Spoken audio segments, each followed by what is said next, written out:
ক্ষমতাচ্যুত আওয়ামী লীগকে একটি গণহত্যাকারী দল হিসাবে উল্লেখ করে তাদের সকল রাজনৈতিক কার্যক্রম নিষিদ্ধ এবং তাদের বিচার নিশ্চিত করার দাবি জানিয়েছে জাতীয় নাগরিক পার্টি।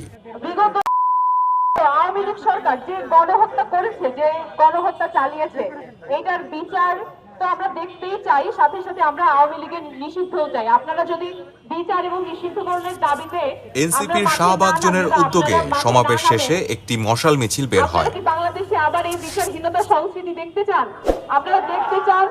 আপনারা কি দেখতে চান যে এত বড় গণহত্যা এবং এত